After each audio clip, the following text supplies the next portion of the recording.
नमस्कार, आपके साथ मैं हूं समीर अब्बास। भारतवर्ष का नंबर 1 बुलेटिन आप देखने जा रहे हैं। मेरे साथ मेरी सहयोगी निधि वसंदानी भी मौजूद हैं। शुरुआत कर रहे हैं अहम खबर के साथ। महबूबा मुफ्ती की बेटी इल्तिजा मुफ्ती का एक विवादित बयान सामने आया है। उन्होंने कहा है कि हिंदुत्व एक बीमारी है, इसका इलाज करना होगा। हिंदुत्व नफरत वाली विचारधारा है। हिंदुत्व और हिंदुइज्म में बहुत फर्क है। हिंदुत्व कहता है भारत सिर्फ हिंदुओं का है। तो इल्तिजा मुफ्ती का ये जो पोस्ट है ये भी हम आपको दिखा रहे हैं। एक्स पर इल्तिजा मुफ्ती ने ये पोस्ट की है जिसमें उन्होंने इस बात का जिक्र किया है। उनकी तरफ से कहा क्या गया है। पीडीपी नेता इल्तिजा मुफ्ती हिंदुत्व की आखिर क्या परिभाषा दे रही हैं, सुनिए। देखिए, हिंदुत्व और हिंदुइज्म में बहुत फर्क है। हिंदुत्व वो नफरत वाली फिलॉसफी है जो सरवारकर यहाँ इंडिया में फैलाते थे इन द 40s।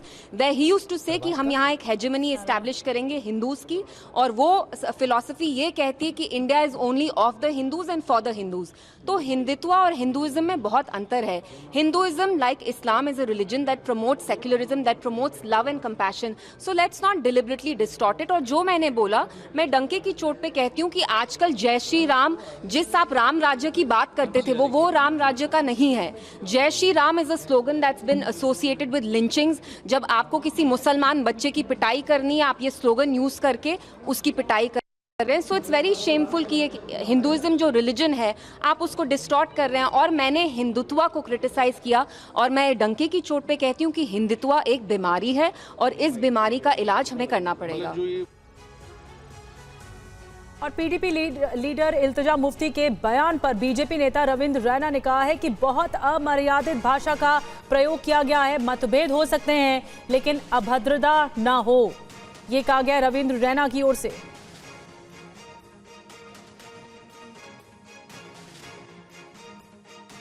बहुत ही अमर्यादित भाषा का प्रयोग पीडीपी की लीडर ने किया है। इस प्रकार की भाषा का इस्तेमाल नहीं होना चाहिए। राजनीति में डिफरेंस ऑफ ओपिनियन हो सकता है, लेकिन अभद्र भाषा का प्रयोग, अमर्यादित भाषा का प्रयोग नहीं होना चाहिए। भगवान श्री राम जी के बारे में जिस प्रकार की शब्दावली का प्रयोग पीडीपी की लीडर इल्तिजा मुफ्ती ने किया है वो ठीक नहीं है। राजनीति में आप का डिफरेंस ऑफ ओपिनियन हो सकता है, लेकिन किसी को गाली गिलोच नहीं दे सकते। उन्हें इस बात को लेकर माफ़ी मांगनी चाहिए। उनका ट्वीट संविधान का भी उल्लंघन करता है और जो सामाजिक आपसी भाईचारा है उसको भी ठेस पहुंचाने की एक साजिश है। तो देखिए, इल्तिजा मुफ्ती ने क्या लिखा है आपको बताएं। हिंदुत्व और हिंदुइज्म में बहुत फर्क है। हिंदुत्व वो नफरत वाली फिलॉसफी है जो सावरकर यहाँ इंडिया में 40 के दशक में फैलाते हैं। वो कहते थे कि हम यहाँ हिंदू राज्य स्थापित करेंगे, और वो फिलॉसफी ये कहती है कि भारत सिर्फ हिंदुओं का है और हिंदुओं के लिए। तो हिंदुत्व और हिंदुइज्म में बहुत अंतर है। हिंदुइज्म इस्लाम की तरह एक धर्म है जो धर्मनिरपेक्षता, प्यार और करुणा को बढ़ावा देता है। इसलिए इसे गलत तरीके से नहीं लेना चाहिए। जो मैंने बोला, मैं डंके की चोट पर कहती हूं कि आजकल जय श्री राम, जिससे आप राम राज्य की बात करते थे, वो राम राज्य का नारा नहीं है। जय श्री राम का नारा अब लिंचिंग से एसोसिएटेड हो चुका है। जब आपको किसी मुसलमान बच्चे की पिटाई करनी है, आप ये स्लोगन का इस्तेमाल करके उसकी पिटाई करते हैं। तो ये काफी शर्मनाक है कि हिंदुइज्म धर्म को बिगाड़ रहे हैं। मैंने हिंदुत्व की आलोचना की है और मैं ये डंके की चोट पर कहती हूं कि हिंदुत्व एक बीमारी है और इस बीमारी का इलाज हमें करना होगा। अपनी पोस्ट को लेकर जो सफाई इल्तिजा मुफ्ती की तरफ से दी गई है उसमें भी उन्होंने अपने बयान को दोहराया है। और आइए बात करते हैं किसानों की। जी हां, किसानों का दिल्ली कूच आज के लिए स्थगित कर दिया गया है। मीटिंग के बाद आगे की रणनीति का फैसला किसान नेता सरवन सिंह पंधेर ने कहा है कि एक दिन के लिए मार्च रोका गया है। ये सरवन सिंह पंधेर की तरफ से कहा गया। मीटिंग के बाद अब आगे की रणनीति होगी किसानों की और फिर फैसला लिया जाएगा। एक दिन के लिए दिल्ली मार्च रोका गया।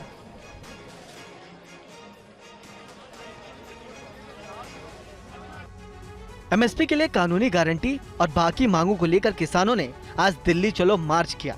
शंभू बॉर्डर पर किसानों को जगह जगह रोका गया। जब किसान नहीं माने तो आंसू गैस के गोले छोड़े गए, जिसके बाद किसानों ने आज दिल्ली कूच का प्लान टाल दिया है। किसान संगठनों ने आगे की रणनीति बनाने के लिए बैठक बुलाई, जिसके बाद फैसला लिया जाएगा। ये तो बुरी बात है, आप किसी को बहला के फुसला के उसके ऊपर अटैक करें। मुझे इशारा करने दे जथे को, मुझे इशारा हजे डिटेल मेरे को। हाँ वापस बुला रहा हूँ, मुझे करने दो काम अपना। बस इतना बताइए, आज वापस बुला रहे हैं और अगला क्या फैसला? नहीं, आगे का फैसला मीटिंग करके बताएंगे।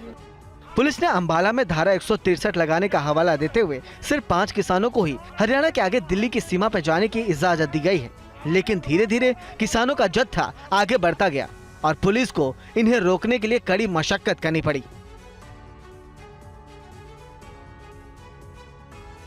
और शंभू बॉर्डर पर दिल्ली कूच के लिए अड़े किसानों और सुरक्षा कर्मियों के बीच आज दिन भर रुक रुक कर टकराव होता रहा। देखिए हमारे सहयोगी मोहित मल्होत्रा की ये ग्राउंड रिपोर्ट।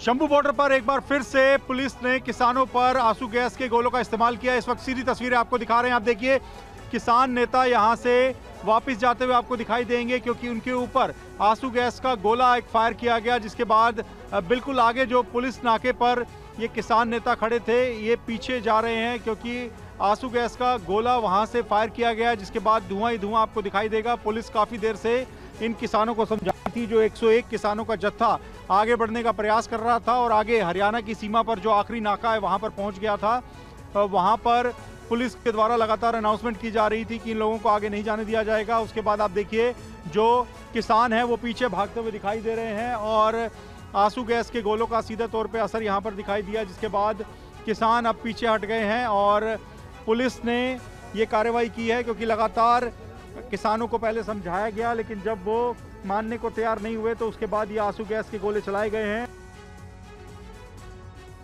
और शंभू बॉर्डर पर आंसू गैस के गोले छोड़े जाने के बाद कई किसानों की हालत खराब हो गई, जिसके बाद उन्हें एम्बुलेंस से अस्पताल भेजा गया। संवाददाता पुनीत शर्मा की मौके से ग्राउंड रिपोर्ट दिखाते हैं। बॉर्डर पर एक बार फिर किसानों के ऊपर आंसू गैस के गोले छोड़े जा रहे हैं। एक और किसान को यहां पर चोट लगी है। अभी तक आज 5 किसानों को चोट लग चुकी है। लगातार उनके ऊपर रुक रुक कर आंसू गैस के गोले बरसाए जा रहे हैं। किसानों के ऊपर पुलिस ने पहले फूल बरसाए और उसके बाद जो है किसानों के ऊपर अब आंसू गैस के गोले चलाए जा रहे हैं। सुबह से अभी तक 5 किसानों को चोट लग चुकी है। किसान हरियाणा की तरफ आगे जाकर के दिल्ली कूच करना चाह रहे हैं, लेकिन पुलिस उनको रोक रही है। उनका कहना है कि आप अपनी पहचान बताएं, और किसान जब अपनी पहचान बता रहे हैं तो पुलिस का कहना है कि उनके पास जो लिस्ट है उससे वो नाम मिलान नहीं करते हैं और इस वजह से इनको रोका गया। साथ ही पुलिस उनसे हरियाणा पुलिस की तरफ से परमिशन मांग रही है कि बिना परमिशन के वो हरियाणा की तरफ से दिल्ली की तरफ नहीं जा सकते। तो फिलहाल जो किसान है वो दिल्ली कूच करना चाह रहे हैं, लेकिन पुलिस उनको रोक रही है। हालांकि किसानों को रोकने के लिए हरियाणा पुलिस ने आज गांधीगिरी का रास्ता भी चुना। पुलिस ने किसानों पर फूल भी बरसाए। पुलिस लगातार किसानों को रोकने के लिए गांधीगिरी कर रही है। आप इस वक्त देखिए फूलों की वर्षा की जा रही है। जो किसान वहां पर पहुंचे हैं उनको समझाया जा रहा है कि वो शांतिपूर्वक पीछे चले जाएं, दिल्ली जाने की परमिशन नहीं है। लगातार कई बार पुलिस ने पहले अनाउंसमेंट किया कि अगर किसान चाहते हैं तो उनके ऊपर पुष्प वर्षा की जा सकती है, और उसके बाद हरियाणा पुलिस ने फूल मंगा लिए हैं और आप देखिए किसानों के ऊपर फूल बरसाए जा रहे हैं। तो ये एक अलग तरह की तस्वीर यहाँ पर शंभू बॉर्डर पर दिखाई दे रही है, जहाँ पर जो 101 किसानों का जत्था पहुँचा है उस पर ये पुष्प वर्षा की जा रही है। और लगातार ऊपर से आप देखिए हरियाणा पुलिस के जो अधिकारी हैं वो फूलों की वर्षा कर रहे हैं और किसानों को शांत करने का प्रयास कर रहे हैं कि ये जो 101 किसानों का जत्था यहाँ पर पहुँचा है दिल्ली जाने के लिए वो वापस चला जाए, क्योंकि आगे दिल्ली जाने की अनुमति नहीं है। तो कुछ इस तरह की तस्वीरें यहाँ पर लगातार दिखाई दे रही हैं। कभी सतनाम वाहेगुरु का पाठ किया जाता है माइक से पुलिस के जवानों के द्वारा, तो कभी इस तरह से पुष्प वर्षा की जा रही है। इससे पहले बिस्किट, चाय और पानी की बोतलें बांटते हुए भी पुलिसकर्मी दिखाई दिए थे। और शंभू बॉर्डर से गांधीगिरी की एक और तस्वीर सामने आई। हरियाणा पुलिस के जवानों ने किसानों को चाय बिस्किट भी बांटने की कोशिश की तो किसानों ने इसे मजाक करार दे दिया। मौके से हमारे संवाददाता मोहित मल्होत्रा की एक और रिपोर्ट देखिए।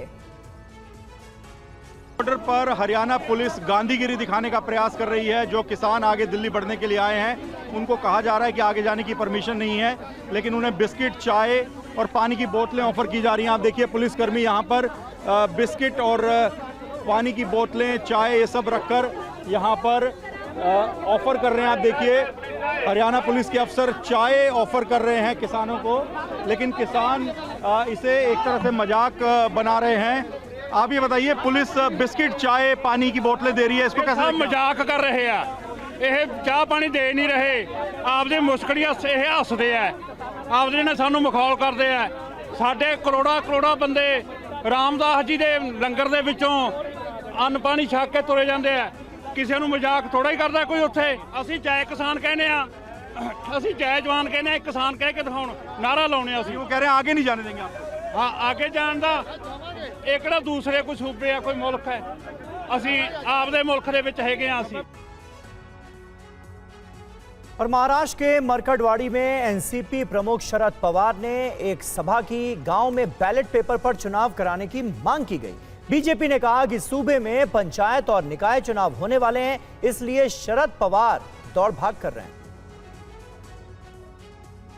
एनसीपी प्रमुख शरद पवार अब भी महाराष्ट्र के नतीजों को लेकर विपक्ष पर हमलावर हैं। सोलापुर के मकरटवाड़ी गांव में ईवीएम विरोधी एक कार्यक्रम में उन्होंने कहा कि जब अमेरिका, इंग्लैंड और कई यूरोपीय देशों में ईवीएम पर नहीं बल्कि बैलेट पेपर से चुनाव कराया जाता है, जब पूरी दुनिया बैलेट पेपर पर चुनाव करा रही है तो हम क्यों नहीं। यहाँ आने से पहले मैंने सुना था कि यहाँ लोगों पर मामला दर्ज किया गया था। आप मतपत्र पर चुनाव कराना चाहते थे क्योंकि आप नतीजों को लेकर आश्वस्त नहीं है। ये आश्चर्य की बात है। मैं आपको बताना चाहता हूं कि आपने जो भी शिकायतें मुझे सौंपी हैं, हम उन्हें चुनाव आयोग और राज्य के सीएम को भेजेंगे और एक प्रस्ताव लाएंगे कि हम नहीं चाहते हैं कि ईवीएम पर चुनाव हो, इस पर बैलेट पेपर से चुनाव होना चाहिए। बीजेपी ने पवार पर पलटवार किया है। अपनी साख बचाने के लिए पवार साहब दौड़ भाग कर रहे हैं। उनको मालूम है कि जिस प्रकार से नकारा गया शरद पवार जी को और महाविकास आघाड़ी को, आने वाले चुनाव में महाविकास आघाड़ी परास्त होने वाली है, जमानत भी नहीं बचेगी, ऐसा होने वाला है। और एनसीपी शरद गुट के एक विधायक ने इस्तीफा देने की चेतावनी दी है। महायुति ने इस पर पलटवार किया है। ईवीएम के खिलाफ जंग में शरद पवार की पार्टी एनसीपी से विधायक बने विधायक उत्तम जानकर ने इस्तीफा देने की बात कही है। उन्होंने अपने विधानसभा क्षेत्र मालशीरस से इस्तीफा देने का ऐलान करते हुए कहा कि विधायक पद मेरे लिए महत्वपूर्ण नहीं है, मेरे लिए ये लोकतंत्र महत्वपूर्ण है। अगर इस मालशीरस विधानसभा में उपचुनाव हो तो मतपत्र पर कराएं। अगर चुनाव आयोग नहीं सुनेगा तो सुप्रीम कोर्ट जाएंगे। इधर महाविकास अघाड़ी के सदस्यों ने रविवार को विशेष सत्र के दौरान कांग्रेस नेता नाना पटोले, विजय वडेट्टीवार और अमित देशमुख, राकांपा एसपी के अमित देशमुख और शिवसेना यूटीपी के आदित्य ठाकरे समेत कुछ विधायकों ने आज सदन की कार्यवाही के शुरू होने के तुरंत बाद विधायकों के तौर पर शपथ ली। अभी उन्होंने कल शपथ नहीं ली थी, बोले ये ईवीएम का घोटाला है, तो अभी आज शपथ ले ली, तो क्या ईवीएम का घोटाला के आक्षेप खत्म हो गया? सही फैसला सुनाने के बाद तुरंत वो एजेंसी, वो यंत्रणा वो गलत हो जाती है, गलत उसको साबित किया जाता है। ये पिछले कई सालों से शुरू है, इसको भी बंद करना चाहिए रोना धोना। समाजवादी पार्टी नेता अबू आजमी के महाविकास अघाड़ी गठबंधन से बाहर निकलने की बात अब तूल पकड़ती नजर आ रही है। शिवसेना उद्धव गुट के नेता आदित्य ठाकरे ने इस पर जवाब दिया है। शिवसेना उद्धव गुट के नेता आदित्य ठाकरे ने महाराष्ट्र समाजवादी पार्टी के प्रमुख अबू आजमी को लेकर कहा कि अखिलेश यादव तो अपनी लड़ाई लड़ रहे हैं, लेकिन यहाँ के उनके कुछ नेता बीजेपी की बी टीम की तरह काम करते हैं। कभी कभी भाजपा की बी टीम यानी यहाँ के अखिलेश जी के नहीं, अखिलेश जी अपनी लड़ाई लड़ रहे हैं। यहाँ की जो है वो कभी कभी भाजपा की बी टीम की जैसे बर्ताव करते हैं, वो हमने पहले भी देखा है। और इस चुनाव में भी मुझे ज़्यादा बोलने के लिए आप इस पर ना लाइए। उन्होंने किसकी मदद की, कैसे मदद की, तो सबको जाहिर है। वहीं कांग्रेस सांसद प्रियंका गांधी के पति रॉबर्ट वाड्रा ने कहा कि इंडिया गठबंधन के सभी नेता मजबूत हैं और जो भी नेतृत्व करेगा देश की प्रगति के लिए अच्छा करेगा। तो मुझे लग रहा है इंडिया गठबंधन के जितने भी आप देखेंगे पार्टी हैं जो इकट्ठे हुए हैं, वो जरूर उनमें ये मजबूत है, एक ऑपोजिशन है, स्ट्रांग ऑपोजिशन है, और जो भी लीडर वहां से उभर के आएंगे वो देश के लिए प्रगति की तरफ ही होगा। तो जरूर मैं तो सहमत हूं, कोई भी वहां के लीडर अगर वहां लीड करना चाहेंगे इंडिया गठबंधन को तो अच्छी बात होगी।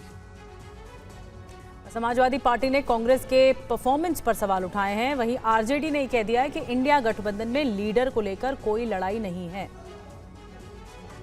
लोकसभा के चुनाव में इनकी सरकार है, हिमाचल प्रदेश में 4 की 4 सीटें हार गई। इनकी सरकार तेलंगाना और कर्नाटक में है, वहाँ भी आधी सीटें हार गए। अगर वहाँ भी ठीक परफॉर्मेंस हो जाता और मध्य प्रदेश में, छत्तीसगढ़ में 1 सीट नहीं जीते तो आज मोदी प्रधानमंत्री होते ही नहीं। तो संभवतः ये लोगों में चर्चा रहती है कि हो सकता है कि नेतृत्व में परिवर्तन किया जाए, लेकिन मैं इसमें पचड़े में पड़ता नहीं। इंडिया गठबंधन है, ठीक है और रहना चाहिए। नेता के लिए कोई लड़ाई ही नहीं है, यहाँ लड़ाई है दंगाई से, भाजपाई से, नफरत फैलाने वाले, घृणा फैलाने वालों से। ये देश को बचाने की बड़ी लड़ाई है, इसलिए यहाँ नेता की कोई लड़ाई नहीं है। और महाराष्ट्र के लातूर में वक्फ बोर्ड की तरफ से कई किसानों को नोटिस भेजा गया है। वक्फ बोर्ड ने किसानों से जमीन खाली करने को कहा है।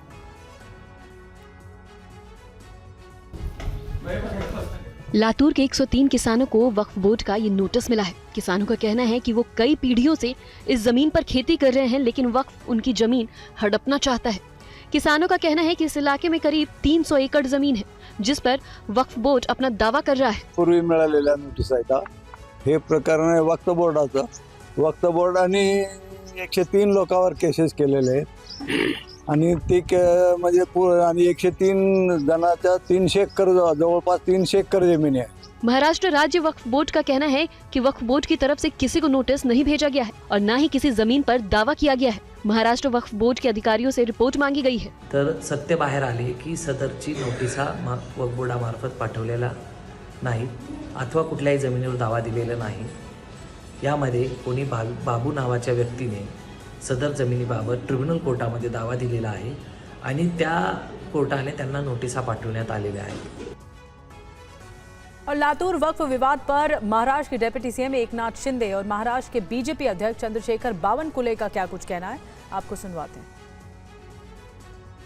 मैंने अभी भी कहा है ये सरकार आम जनता का है, किसी के ऊपर भी अन्याय नहीं होने देगी। मैंने अभी भी कहा है ये सरकार आम जनता का है, किसी के ऊपर भी अन्याय नहीं होने देगी। वक्फ बोर्ड ने बहुत बदमाशी की है। कई हिंदू देवता की जगह, कई ट्रस्ट की जगह है, हिंदू संस्थानों के ट्रस्ट की जगह है, कई किसानों की जगह है, जबरदस्ती अतिक्रमण करके वक्फ बोर्ड ने अपना नाम डाला है। पूरा इसका दोबारा डिजिटलाइजेशन होना चाहिए, सारा रिकॉर्ड क्लीन होना चाहिए। जो जो नियम के बाहर हड़पी है सारी जमीन किसानों को और हिंदू देवता के ट्रस्ट को, और जिसको भी जिस समाज की जमीन ली है, चाहे मुस्लिम हो, चाहे हिंदू हो, चाहे दलित हो, वक्फ बोर्ड ने सभी प्रकार की जमीन अपने कब्जे में ली है, वो सारी छोड़नी चाहिए, बिल्कुल करना चाहिए। महाराष्ट्र सरकार और केंद्र सरकार को मैं विनती करूंगा, हमारी पार्टी से मैं विनती करूंगा, कड़ी जांच होनी चाहिए और सारी जमीन जिनकी मालकियत है उनको वापस मिलनी चाहिए। और दिल्ली, नोएडा और गाजियाबाद में आज बांग्लादेश के खिलाफ लोग सड़कों पर उतरे। हिंदू संगठनों ने बांग्लादेश में हो रहे हिंदुओं पर हमलों को जल्द से जल्द रोकने की मांग की।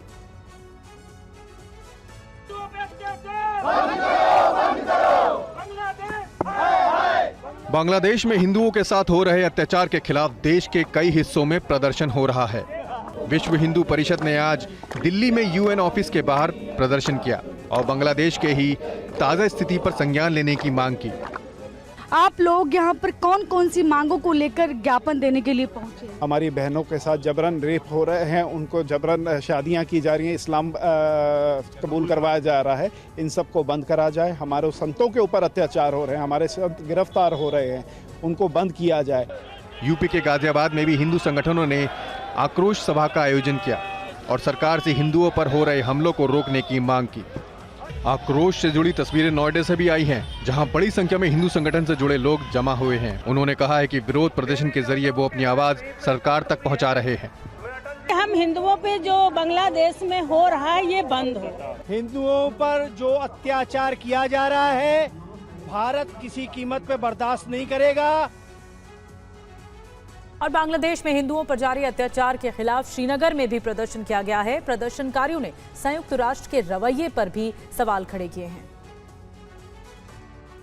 कश्मीर घाटी में माइनॉरिटी कम्युनिटी, विशेषकर कहे कश्मीरी पंडितों का एक समूह आज उपराज्यपाल मनोज सिन्हा से मिला और विशेषकर इनकी मांग थी कि बांग्लादेश में जो हिंदुओं के साथ अत्याचार और दुर्व्यवहार हो रहा है उसको बंद किया जाए, यूएन इसमें हस्तक्षेप करे और विशेषकर जो है इनका यही मांग है जो कि एट्रोसिटीज़ बांग्लादेशीज़ के साथ हो रही है वो बिल्कुल बंद की जाए और एक कमीशन बिठाया जाए जो कि इन हिंदुओं का बांग्लादेश में जो सुरक्षा है वो सुनिश्चित करे। बांग्लादेश सरकार से भी अपील करते हैं, उनसे भी यही बात बोलते हैं कि जो एमिकेबली, जो अच्छी तरीके ढंग से इसका रास्ता निकाला जाए, वो रास्ता निकाल के उसका हल निकाला जाए ताकि ये इनोसेंट मास किलिंग जो हो रही है ये नहीं होनी। सरदार है यहाँ पे, क्रिश्चियन है, हिंदू लोग हैं, हम यही चाहते हैं कि बांग्लादेश में जो हमारी महिलाओं की आबरू पे हाथ डाला जा रहा है, वहाँ पे कत्लेआम हो रहा है, लोगों को वहाँ मारा जा रहा है, माइनॉरिटीज को खत्म किया जा रहा है। आज जब जो ह्यूमन राइट्स कमीशन बार बार पे ह्यूमन राइट्स वायलेशन का आज कहाँ वो सोए हैं।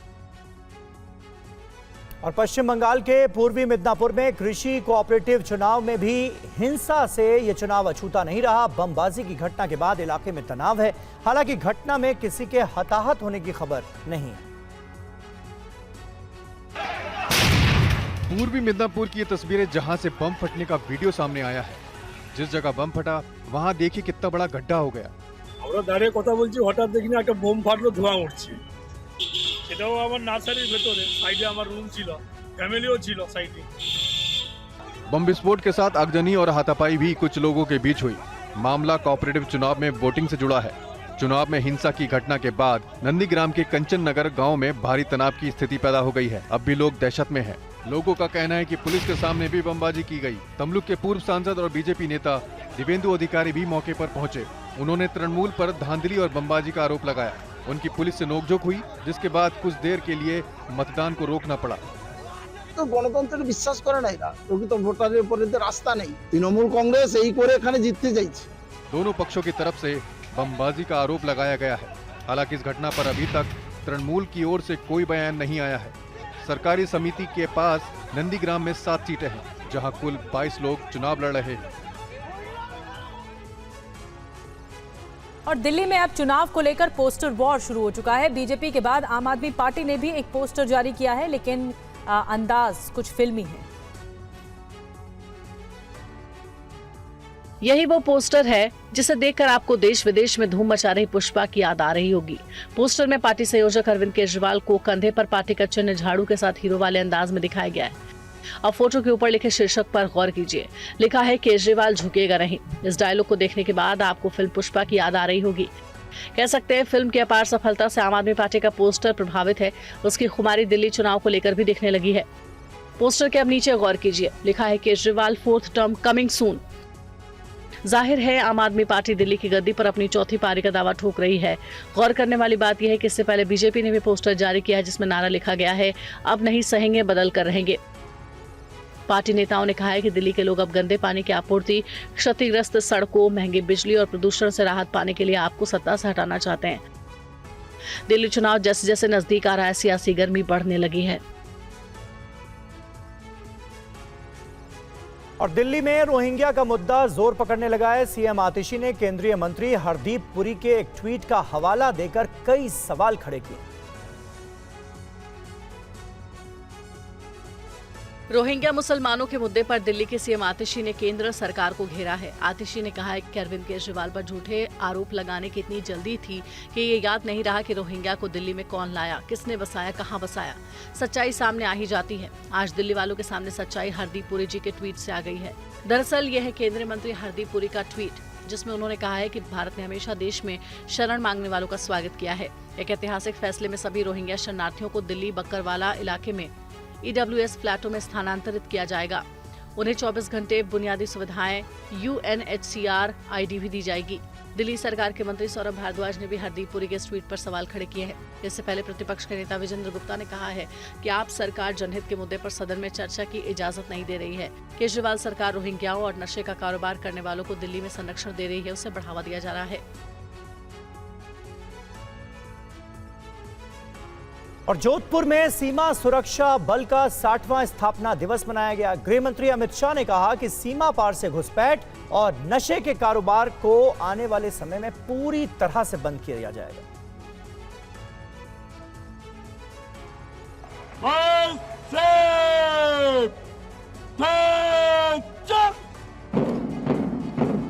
ये देश की सीमा के पहरेदार हैं, बॉर्डर के रक्षक हैं। शौर्य और अदम्य साहस का ये प्रदर्शन आज जोधपुर में देखने को मिला।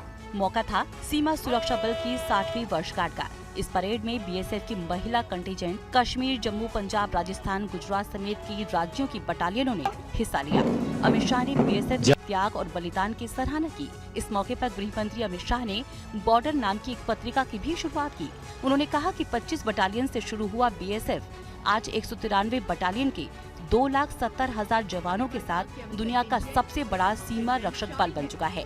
अमित शाह ने पीएम मोदी की महत्वाकांक्षी योजना वाइब्रेंट विलेज की पहल की सराहना भी की। सबसे बड़ी उपलब्धि अगर मोदी सरकार की है तो इन्होंने वाइब्रेंट विलेज कार्यक्रम की शुरुआत की। संवेदनशील क्षेत्रों की निगरानी के लिए अंतर्राष्ट्रीय सीमा पर एक व्यापक एकीकृत सीमा प्रबंधन प्रणाली हम लेकर आए हैं। जम्मू कश्मीर के कठुआ में आतंकी देखे गए हैं, जिसके बाद सर्च ऑपरेशन चलाया जा रहा है। जम्मू कश्मीर के कठुआ जिले में सुरक्षा बलों को खबर मिली है कि यहां के हीरानगर सेक्टर के परनगोली इलाके में संदिग्ध आतंकवादी देखे गए हैं। जानकारी के मुताबिक कस्बे में 3 से 4 लोगों की संदिग्ध गतिविधि की सूचना मिली है। इलाके को सुरक्षा बलों ने घेर लिया। आने जाने वाले हर किसी पर नजर रखी जा रही है। 3 से 4 लोगों की खबर थी। अभी उसको कोरॉबरेट भी कर रहे हैं, लोगों से पूछताछ भी जारी है और सर्च भी जारी है। तो इनपुट है वो बड़ा सीरियसली लिया था और हमने इसी सीरियसनेस के साथ इमीडिएटली पूरी फोर्सेस मोबिलाइज करी हैं। जो भी रिसोर्सेज हमारे डिस्पोजल पे थे वो सभी हम लोगों ने यहाँ पे लगाए हैं। तो लेट्स सी क्या निकलता है। इससे ठीक पहले जम्मू जोन के अतिरिक्त पुलिस महानिदेशक आनंद जैन समेत कई अधिकारियों ने कठुआ में ऑपरेशन की समीक्षा की है। मल्हार, मछेड़ी, बदनोटा समेत कई इलाकों में डीआईजी ने रात और सुबह के समय सभी नाकों को मजबूत करने के निर्देश दिए हैं। सीमा पर जवानों ने निगरानी बढ़ा दी है। और यूपी की राजधानी लखनऊ में बम की खबर अफवाह निकली। पुलिस को 3 जगहों पर बम होने की खबर दी गई थी। बम होने की खबर पर पुलिस तुरंत अलर्ट हो गई। पुलिस बम निरोधक दस्ते और डॉग स्क्वाड के साथ छानबीन में जुट गई। डायल 112 के जरिए बम की खबर दी गई थी। कहा गया कि Hussainganj metro station, Charbagh railway station और आलमबाग बस स्टैंड पर बम होने की खबर है।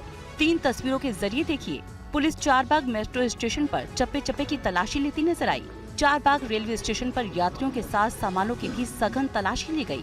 वहीं आलमबाग बस स्टैंड पर पुलिस ने हर किसी आने जाने वाले पर नजर रखी। पुलिस के लिए ये बड़ी चुनौती थी कि एक साथ तीनों जगहों की सुरक्षा पुख्ता की जाए। तस्वीरों में देख सकते हैं कि तत्काल पुलिस के वरिष्ठ अधिकारियों ने जांच में कोई कसर बाकी नहीं रखी। घंटों की पड़ताल के बाद जांच पुख्ता होने के बाद पुलिस को कुछ नहीं मिला। बम की खबर अफवाह निकली। पुलिस अब उस कॉलर की तलाश कर रही है जिसने पुलिस को बम होने की झूठी खबर दी थी। ये सूचना है, ये सब तो नहीं पाई। पर भी जो चारबाग रेलवे स्टेशन पर सूचना थी, वहाँ पर भी जो टीम है, बीडीएस टीम है, उसे बुला करके चेक करवा लिया। और अब आपको सावधान करने वाली एक खबर। महाराष्ट्र के भंडारा में एक शिक्षक की जेब में रखे मोबाइल फोन में विस्फोट हो गया, जिससे उनकी मौत हो गई। ये तस्वीरें आपको विचलित कर सकती हैं। तस्वीरों में देख सकते हैं कि मोबाइल जेब में किस तरह से फट गया। विस्फोट इतना तेज था कि शिक्षक बुरी तरह से झुलस गए। जेब में रखे मोबाइल ने उनकी जान ले ली। घटना महाराष्ट्र के भंडारा की है। सुरेश संग्रामी नाम के जिस शख्स की मौत हुई, वो पेशे से जिला परिषद स्कूल के शिक्षक थे। सुरेश अपने साथी नथु गायकवाड़ के साथ बाइक से कहीं जा रहे थे। अचानक सुरेश की शर्ट की जेब में रखा मोबाइल फट गया। इस विस्फोट से उनके कपड़ों में आग लग गई। अचानक हुए ब्लास्ट के कारण दोनों को कुछ समझ ही नहीं आया। ब्लास्ट के कारण लगी आग से सुरेश का सीना जल गया। ये तस्वीरें इतनी खौफनाक हैं कि हम आपको साफ साफ दिखा भी नहीं सकते। घायल अवस्था में सुरेश को हॉस्पिटल में भर्ती कराया गया, जहां पर इलाज के दौरान उनकी जान चली गई। जब ब्लास्ट हुआ तो सुरेश के पीछे बाइक पर बैठे उनके दोस्त नथु गायकवाड़ बाइक से नीचे जा गिरे, जिससे वो गंभीर रूप से घायल हो गए। उनका इलाज जारी है। फिलहाल वो खतरे से बाहर बताए जाते हैं।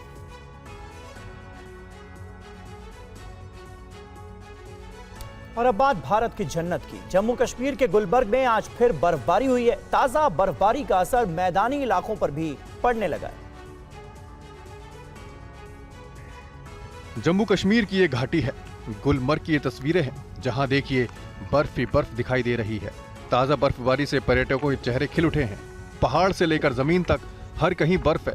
पूरी घाटी ने जैसे सफेद चादर ओढ़ रखी है।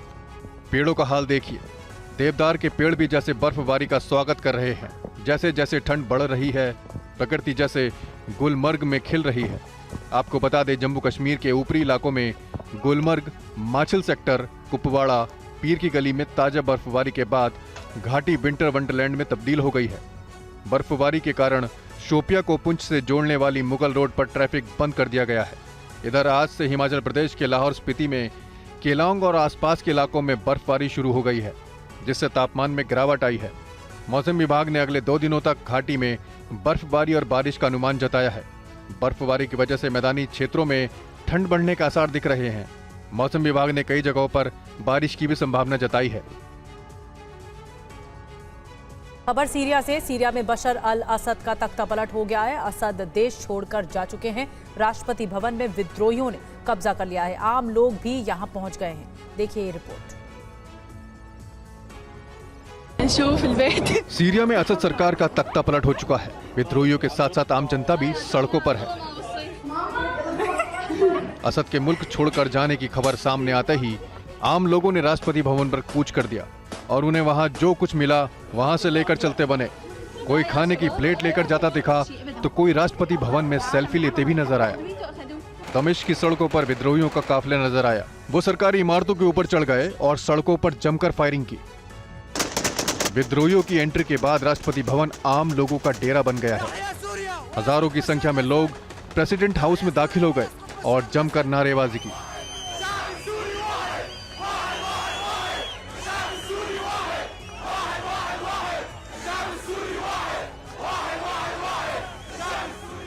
दमिश्क की सड़कों पर हजारों लोग अपने घरों से बाहर निकले, जिनमें बड़ी संख्या में महिलाएं भी शामिल हुई। ये महिलाएं असद के तख्ता पलट का जश्न मनाती नजर आई।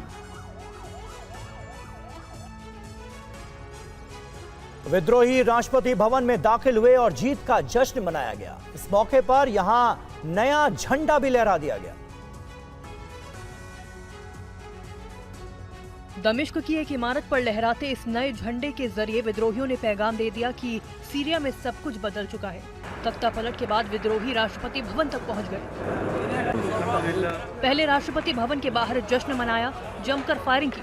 उसके बाद राष्ट्रपति भवन में दाखिल हो गए। ये वही इमारत है जहां बैठकर असद विद्रोहियों को कुचलने की रणनीति बनाते थे। यही वजह है कि विद्रोही इसमें सीरिया के नए झंडे के साथ दाखिल हुए। वहां पहुंचकर विद्रोहियों ने इस जीत का शुक्र अदा किया और राष्ट्रपति भवन में सजदा किया। विद्रोहियों ने राष्ट्रपति भवन में वीडियो भी शूट किया और एक दूसरे को जीत की बधाई दी। विद्रोही राष्ट्रपति भवन के हर हिस्से में नजर आए। इससे पहले जब वो वहां पहुंचे, राष्ट्रपति भवन के बाहर जमकर फायरिंग की, जिसके बाद वहां मौजूद असद की सेना मौके से भाग गई और विद्रोही असद के दफ्तर तक पहुंच गए।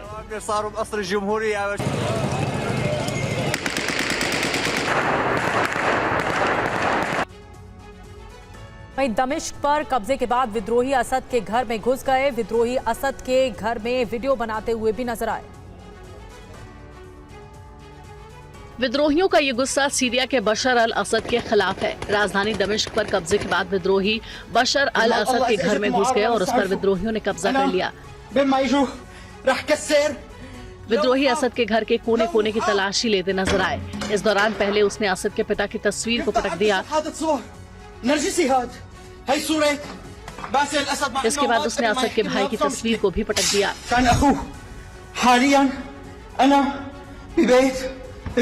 विद्रोहियों ने एक महिला की फोटो भी फेंक दी।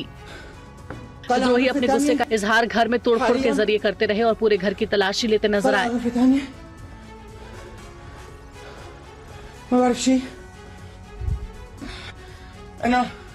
विद्रोहियों के दमिश्क पहुंचने की खबर के बाद राष्ट्रपति बशर अल असद के वहां से भागने और कई तरह की खबरें मीडिया में वायरल है।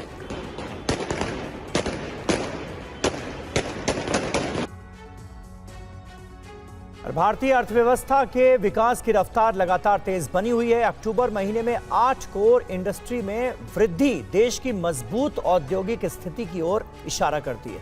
ये रिपोर्ट देखिए। देश की औद्योगिक स्थिति का आकलन कोर इंडस्ट्री से ग्रोथ किया जाता है। एक्सपर्ट के मुताबिक कोर सेक्टर और औद्योगिक उत्पादन में सुधार मैन्युफैक्चरिंग और इंफ्रास्ट्रक्चर सेक्टर में स्थिरता को दर्शाता है। वाणिज्य मंत्रालय के जारी आंकड़ों के मुताबिक अक्टूबर महीने में कोर सेक्टर में 3.1% का सुधार हुआ। सितंबर में भी कोर सेक्टर में 2.4% का सुधार दर्ज किया गया था, जबकि अगस्त में 0.1% का सुधार था। 8 कोर इंडस्ट्री में कोयला, कच्चा तेल, प्राकृतिक गैस, रिफाइनरी प्रोडक्ट्स, खाद, स्टील, सीमेंट और बिजली आते हैं। अक्टूबर में कोयला, रिफाइनरी प्रोडक्ट्स और स्टील की घरेलू मांग के चलते इनमें काफी सुधार आया, जबकि सीमेंट, फर्टिलाइजर इंडस्ट्री में मामूली सुधार हुआ है। अंतर्राष्ट्रीय परिस्थितियों के कारण अक्टूबर में तेल और प्राकृतिक गैस इंडस्ट्री दबाव में रही। बिजली उत्पादन भी दबाव में रहा। अर्थशास्त्रियों का आकलन है कि भारतीय अर्थव्यवस्था तीसरी तिमाही के बाद फिर रफ्तार पकड़ेगी। आरबीआई ने वित्त वर्ष 2024 से 2025 की आखिरी 2 तिमाही के लिए 7.4% जीडीपी ग्रोथ का अनुमान लगाया है। पोप फ्रांसिस ने केरल के आर्क बिशप जॉर्ज कुवाकट को कार्डिनल नियुक्त किया है। कुवाकट केरल के पहले पादरी हैं जो कार्डिनल बने हैं। वेटिकन सिटी का ये भव्य समारोह, जिसमें पोप फ्रांसिस ने 21 लोगों को कार्डिनल बनाया। कार्डिनल बनने वालों में एक नाम केरल के जॉर्ज कुवाकट भी है। जैसे ही उनके नाम की घोषणा की गई, समारोह तालियों की गड़गड़ाहट से गूंज उठा। ये क्षण न केवल जॉर्ज कुवाकट के लिए बल्कि भारत के लिए गर्व का क्षण था। भारत की तरफ से प्रतिनिधिमंडल भी इस समारोह में शामिल था। प्रतिनिधिमंडल में केंद्रीय मंत्री जॉर्ज कुरियन, पूर्व केंद्रीय मंत्री कोडिकुनिल सुरेश, राज्यसभा सांसद सतनाम सिंह संधू, अनूप एंटनी और टॉम वड़क्कन शामिल थे। जॉर्ज कुवाकट को 24 जुलाई 2004 को पादरी के रूप में नियुक्त किया गया था। 2006 में वेटिकन डिप्लोमेटिक सर्विस में शामिल होने के बाद से कुवाकट ने अल्जीरिया, दक्षिण कोरिया, ईरान, कोस्टारिका और वेनेजुएला समेत दुनिया भर के कई देशों में सेवाएं दी हैं। वो 2020 से वेटिकन के सचिवालय में पॉप की वैश्विक यात्राओं का आयोजन कर रहे हैं। 11 अगस्त 1973 को केरल के तिरुवनंतपुरम में जन्मे जॉर्ज कुवाकट कार्डिनल बनने वाले छठे भारतीय हैं। और ये समारोह वेटिकन सिटी में हुआ, जहां पोप फ्रांसिस ने भारतीय पादरी जॉर्ज कुवाकट को कार्डिनल नियुक्त किया। पीएम मोदी ने इस मौके को देश के लिए गर्व का पल बताया।